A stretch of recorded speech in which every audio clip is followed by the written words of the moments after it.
ஏழுமலையான் கோவில் பிரம்மோற்சவம் புதன்கிழமை மாலை தொடங்கப்பட இருக்கு.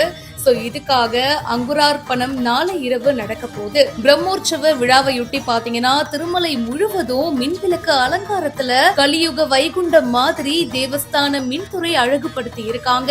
ஆமாங்க, திருப்பதியில இருக்கோமா இல்லனா வைகுண்டத்துல இருக்கோமான்னு எல்லாரும் கன்ஃபியூஸ் ஆகணும். அந்த மாதிரி பிரம்மாண்டமா மின்விளக்குகள்னால சூப்பரா டெக்கரேட் பண்ணிருக்காங்க. எங்க பார்த்தாலும் கலர் கலர் லைட்டு, அப்புறமா ஏழுமலையான் கோவில் சுவர்கள், மாட வீதிகள், ராஜகோபுரம், முக்கிய சந்திப்பு, வளைவு, இந்த மாதிரி எல்லா இடத்துலயும் மின் விளக்குகள்னால ரொம்ப அழகா டெக்கரேட் பண்ணிருக்காங்க. திருமலைய கலியுக வைகுண்டமா பக்தர்கள் உணர்ற வகையில பாத்தீங்கன்னா இந்த மின்சார விளக்குகள்னால அலங்காரம் எல்லாம் பண்ணிருக்காங்க.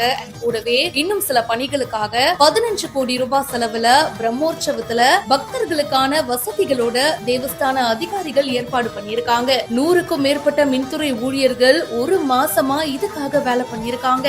இந்த எல்லா அழகியும் அந்தந்த இடத்துல பார்க்க முடியலனா கூட இத பாக்குறதுக்கு 35 இடத்துல பிரம்மாண்டமான டிஜிட்டல் திரைகளையும் அமைச்சிருக்காங்க. இந்த வீடியோ பத்தின உங்களுடைய கருத்துக்களை கமெண்ட் செக்ஷன்ல சொல்லுங்க. இப்பவே பிஹைண்ட் ரூட்ஸ்க்கு ஃபாலோ பண்ணுங்க.